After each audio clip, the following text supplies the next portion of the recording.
आज या ठिकाणी आम्ही रत्नागिरी जिल्ह्यामध्ये 149 144 कलम लावल्यामुळे हे आम्ही जाळत नाही, पण हा GR फाडून टाकायचं आम्ही ठरवलेलं आहे, पायदळी तुडवण्याचं ठरवलेलं आहे।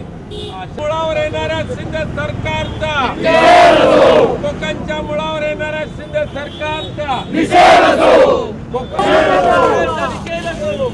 गली गली में शोर है, निषेध असो।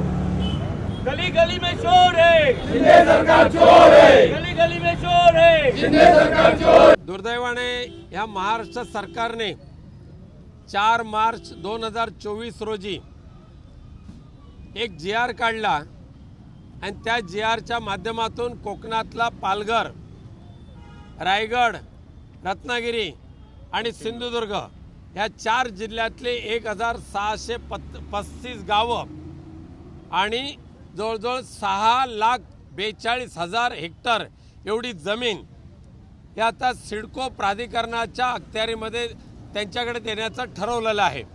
त्यामुळे 6.5 लाख हेक्टर जमिनीवर असलेल्या ग्रामपंचायती, असलेल्या नगरपंचायती, असलेल्या नगरपालिका यांच्यावर आता थेट सिडकोचं नियंत्रण येणार आहे। सिडको पूर्णपणे ते कार्यान्वित करणार आहे आणि हे करत असताना केवळ शहरी भागच नाही, किनारपट्टी तर आहेच, पण त्याचबरोबर मुंबई गोवा राष्ट्रीय महामार्गाला लागून असलेला भाग, कोस्टल रोडला लागून असलेले गावं ही आता या संपूर्ण गावांवर सिडकोचं नियंत्रण येणार असल्यामुळे सिडकोचे स्वतंत्र नियमावली, सिडकोचे स्वतंत्र रूल्स आणि सिडकोच्या माध्यमातून रिझर्वेशन ही आता गावागावांमध्ये टाकली जाणार आहेत आणि जेणेकरून आजपर्यंत ग्रामपंचायतीचा सुरू असलेला कारभार, नगरपंचायतीचा सुरू असलेला कारभार यावर थेट सिडकोचं नियंत्रण येणार असल्यामुळे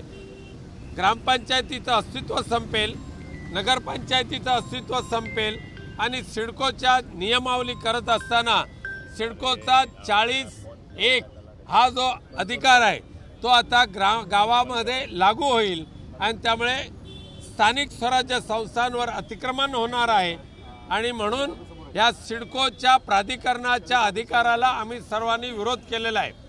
केवळ आणि केवळ संभाजीनगरला हा सिडको प्राधिकरण लागला नाही, नागपूरला सिडको प्राधिकरण एवढा मोठ्या प्रमाणात लागला नाही, पुण्याला एवढा मोठ्या प्रमाणात प्राधिकरण लागला नाही, पण कोकणवरच सिडको प्राधिकरण आणण्याचा जो मूळ जो त्यांचा डाव आहे, कुटील डाव आहे, त्याच्या पाठीमागे कोकणातला सौंदर्य, कोकणातल्या आंबा बागायती, कोकणातल्या काजू बागायती, कोकणातलं हे निसर्ग सौंदर्य हे केवळ परप्रांतीय धनिकांच्या ताब्यात घालण्यासाठी अशा पद्धतीने सिडको प्राधिकरणाची अंमलबजावणी करायचं ठरवलंय। त्याला विरोध केवळ आणि केवळ शिंदे सरकारचा विरोध नाही, तर कोकणच्या विकासाच्या मुळावर आलेल्या या सिडको प्राधिकरणाचा आणि ते सिडको प्राधिकरण आणणाऱ्या शिंदे सरकारचा आम्ही या ठिकाणी तीव्र धिक्कार केलेला आहे।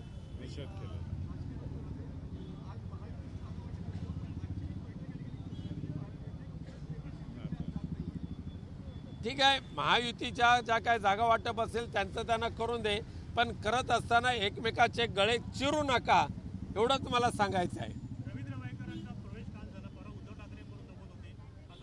ईडीचं बळी, बाकी काय ते आणि त्यांचं कुटुंबीय पूर्णपणे ईडीच्या तुरुंगामध्ये चौकशी तर आहेत, परंतु ईडीच्या तुरुंगाचा धाक दाखवून अशा पद्धतीने प्रामाणिक कार्यकर्त्याला तुम्ही सतवताय समजू शकतो, पण त्याच्या कुटुंबियांना सुद्धा तुरुंगामध्ये टाकायची भीती ज्या वेळेला निर्माण होते त्यावेळेला दुर्दैवाने अशा पद्धतीचा निर्णय त्यांना घ्यावा लागतोय।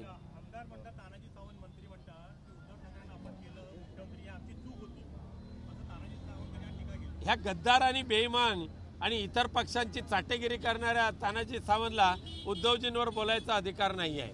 धन्यवाद।